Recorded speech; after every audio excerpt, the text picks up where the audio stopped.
Kalau orang beriman menjadikan agama sebagai candunya, ateis agnostik malah menjadikan narkoba sebagai candunya.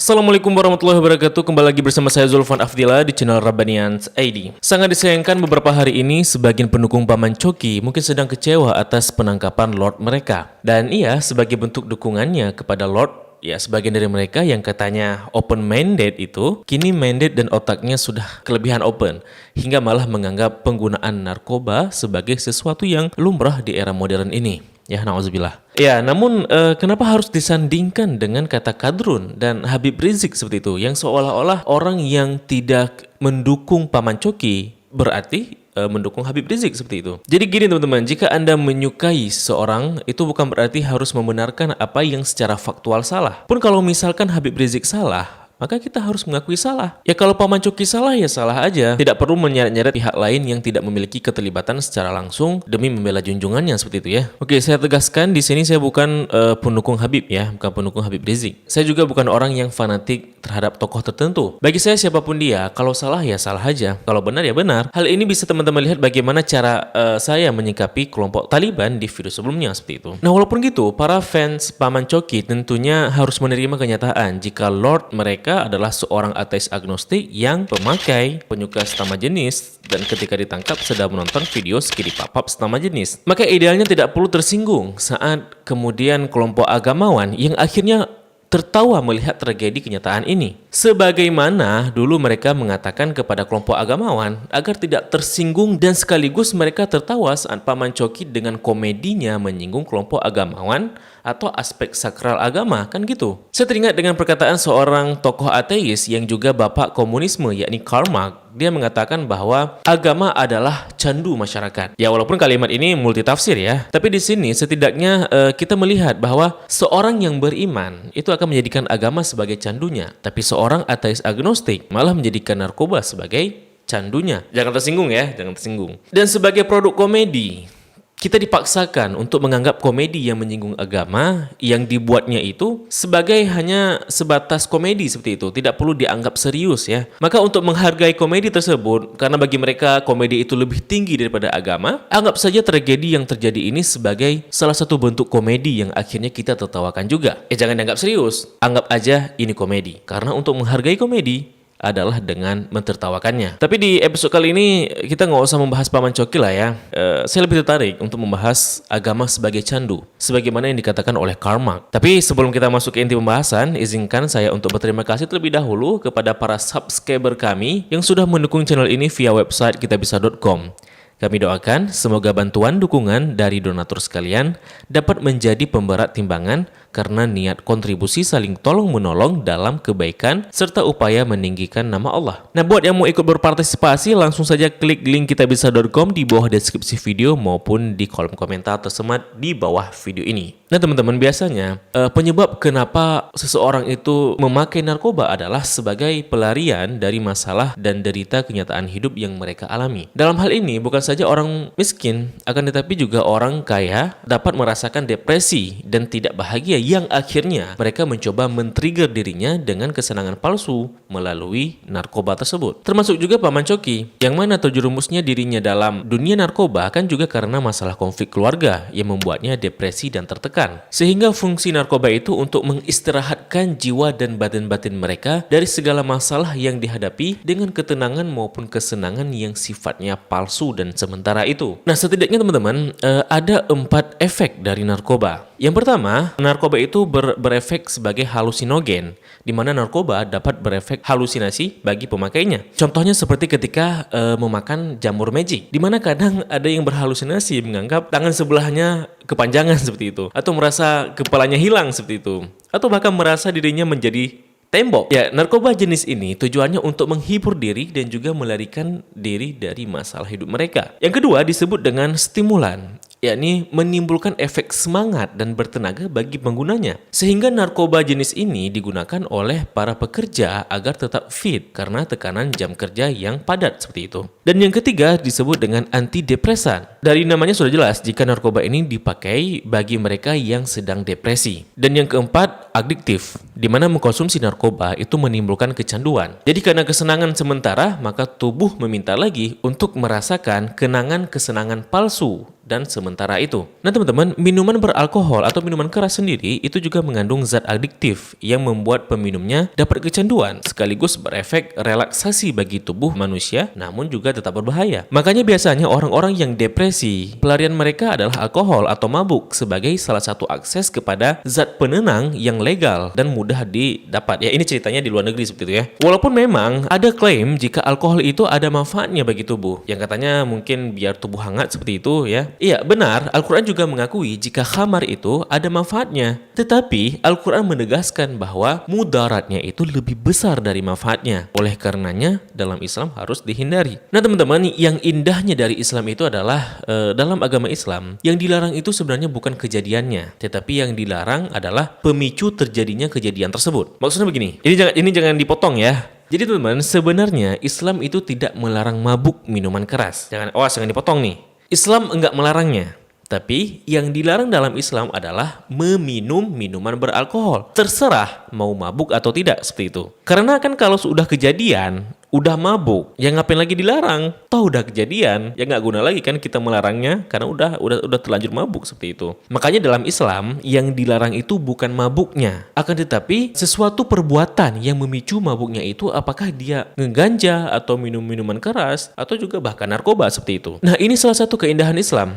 Islam merupakan agama preventif, yakni mencegah jalan menuju keburukan tersebut, bukan mencegah hal buruk terjadi seperti itu. Sama seperti zina, kita tidak akan menemukan dalil yang melarang zina, tapi dalilnya adalah dilarang mendekati perbuatan yang menjerumus zina. La taqrabu zina, kan seperti itu. Karena kalau udah kejadian, udah terjadi zinanya, ya nggak guna lagi ngelarangnya. Karena kan udah kejadian seperti itu. Karena logikanya, mendekati perbuatan yang menjerumus kepada perzinahan aja dilarang, apalagi zinanya. Minum alkohol walaupun sedikit aja dan tidak mabuk itu dilarang, apalagi sampai mabuk, kan gitu logikanya. Jadi nggak ada cerita dalam Islam memandang, ya nggak apa-apa minum selama tidak mabuk seperti itu. Dan nggak apa-apa berdua-duaan asal enggak zina seperti itu. Enggak gitu. Itu konsep pemahaman yang salah. Karena yang dilarang adalah kejadiannya, bukan penyebab kejadiannya seperti itu. Karena kalau tidak mau rumah terbakar, ya jangan sembarangan main api. Jadi pola pikirnya bukan sebaliknya. Enggak apa-apa main api asal enggak terbakar seperti itu. Itu cara pikir yang salah ya. Makanya Islam itu mengedepankan sikap preventif, yakni pencegahan. Karena kan seorang yang dikatakan mabuk itu berarti sudah mabuk ya kan. Ketika dikatakan berzina, maka sudah terjadi zinanya ya kan. Kan nggak mungkin orang yang belum mabuk kita bilang kamu mabuk ya.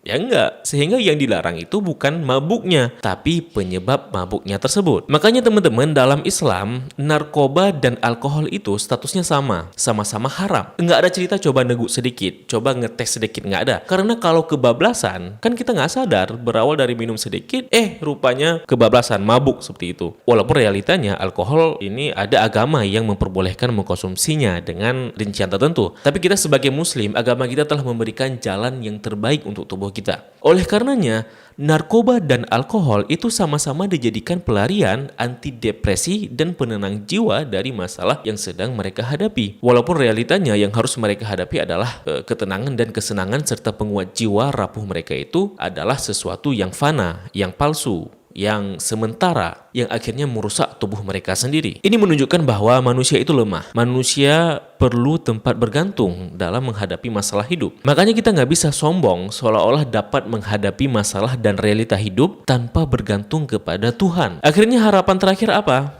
Bagi orang-orang yang tidak bertuhan, karena mereka tidak ada tempat bergantung, akhirnya bunuh diri. Karena bagi mereka yang tak beragama, menganggap jika mati, maka selesailah sudah masalah kehidupannya untuk menyelesaikan segala depresi yang mereka alami. Makanya Allah mengatakan, Ala bidzikrillahi tatma'innul qulub, bahwa dengan mengingat Allah akan menenangkan hati. Apanya yang diingat? Bahwa Allah pernah berjanji teman-teman, la yukallifullahu nafsan illa wus'aha, bahwa Allah tidak membebani seseorang melebihi kapasitas kemampuannya, bahwa kenyataan pahit yang kita hadapi belum tentu kesialan yang menimpa kita, karena Allah berfirman berfirman, wa asa an takrahu syai'an wa huwa khairul lakum wa asa an tuhibbu syai'an wa huwa syarrul lakum. Bisa jadi apa yang kita anggap buruk padahal itu solusi baik bagi kita, dan bisa jadi hal yang kita anggap baik itu sebenarnya itu hal yang buruk bagi kita. Makanya perintah Allah kan dalam Al-Qur'an senantiasa untuk afala ta'qilun, yakni apakah kita tidak berpikir, afala tatazakkarun, apakah kita tidak mengingat, dan kemudian afala yatadabbarun, apakah kita tidak merenung. Nah, cuplikan-cuplikan ini itu kan senantiasa muncul pada ayat-ayat Al-Qur'an yang memerintahkan kita untuk mengevaluasi diri, untuk mengintrospeksi diri, dan untuk merenung serta memikirkan kembali apa yang telah kita perbuat selama ini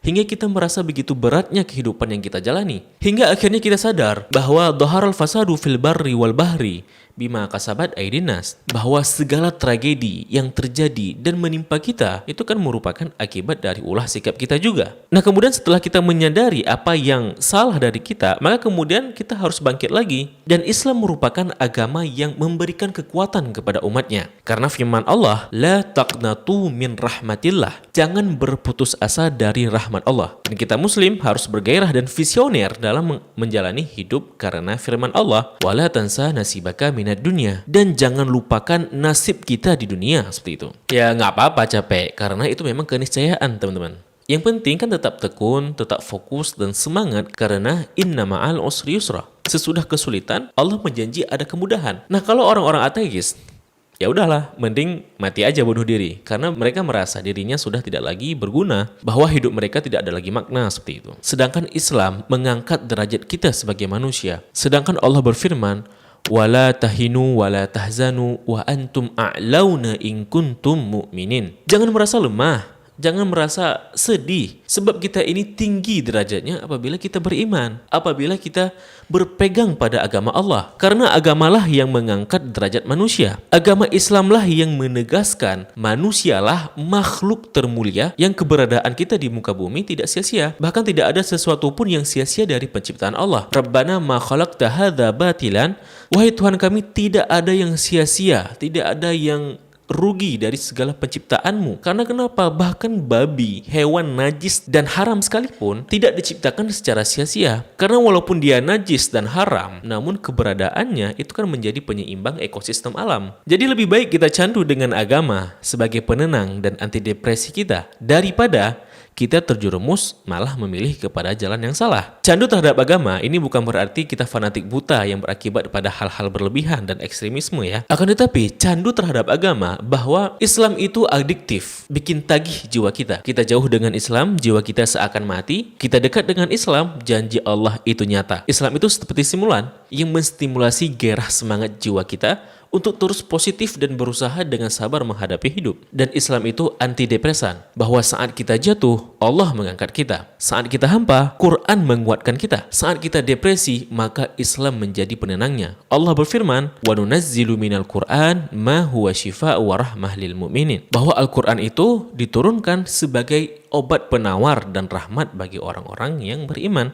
Maka bersyukurlah kita sebagai muslim, karena sebesar-besar nikmat adalah nikmat Islam. Coba lihat, orang kaya maupun miskin, selama mereka teguh di atas Islam, mereka ridha, mereka qanaah, mereka bersyukur bahwa janji Allah, la in syakartum la azidannakum wa la in kafartum inna azabi lasyadid. Kalau kita bersyukur, maka Allah akan tambah lagi nikmat kita. Dan nikmat itu bukan soal kekayaan teman-teman, karena orang kaya itu belum tentu nikmat hidupnya. Buktinya ada orang kaya nyambu juga. Nikmat itu adalah rasa di saat dia miskin, dia tidak terbebani dengan kemiskinannya. Di saat dia kaya, kekayaannya membawa berkah baginya. Dan di saat dia ada masalah, masalah itu tidak merusak jiwa dan batinnya. Karena innallaha ma'ana, Allah ada dan dekat bersama kita. Allah berfirman, wa idza sa'alaka ibadi anni fa inni qarib ujibu da'watad da'i idza da'a. Dan apabila engkau, wahai Muhammad, Nabi Muhammad SAW, ditanya mengenai aku, yakni mengenai Allah, jawablah bahwasanya Allah itu dekat. Allah akan menjawab segala doa apabila kita berdoa. Dan Allah berfirman, innallaha ma'as sabirin, Allah bersama orang-orang yang sabar. Oke, nah mengenai istilah agama adalah candu, itu merupakan kalimat yang muncul dari penggalan paragraf yang ditulis oleh seorang ateis, bapak komunisme, yakni Karl Marx. Agama sebagai candu memang sekilas dapat dipahami secara positif. Namun perlu dipahami juga, Karl Marx ini adalah seorang skeptik terhadap agama. yakni seorang yang tidak mempercayai agama dan sekaligus orang yang meragukan agama. Jadi kalau teman-teman pernah mendengar bahwa selama ini kita salah memahami perkataan Karl Marx mengenai agama adalah candu, bahwa itu kalimat yang sebenarnya memuji agama. Ya, enggak segitu juga. Kalimat ini juga dipahami sebaliknya. Karena mengingat Karl Marx ini adalah seorang yang skeptis terhadap agama. Bahkan Friedrich Nietzsche pernah mengatakan bahwa ada 2 narkoba terbesar di Eropa, yakni Kristen dan alkohol. 2 kalimat ini tentu bisa multitafsir, tetapi bisa juga dipahami secara negatif. Nah, tapi mengenai ini akan kita bahas di video berikutnya ya. Namun terlepas apakah itu positif ataupun negatif, agama adalah penyelamat. Walaupun kita tidak pungkiri bahwa ada loh orang yang beragama malah candunya ke narkoba. Tapi daripada kita candu dengan narkoba, lebih baik kita candu dengan agama. Biar agama yang menjadi penenang kita dari setiap depresi yang kita rasakan. Jadi kita nggak perlu merusak diri kita. Kita juga tidak perlu membunuh diri kita sendiri. Oke teman-teman, mungkin ini saja untuk video kali ini. Kalau kalian menyukai video dari channel ini, langsung saja klik tombol subscribe dan juga tombol loncengnya. Bagaimana pendapat kalian? Tulis di kolom komentar. Saya Zulfan Afdillah, mohon undur diri. Terima kasih telah menyaksikan. Sampai jumpa di episode berikutnya. Billahi taufiq wal hidayah. Wassalamualaikum warahmatullahi wabarakatuh. Salam damai.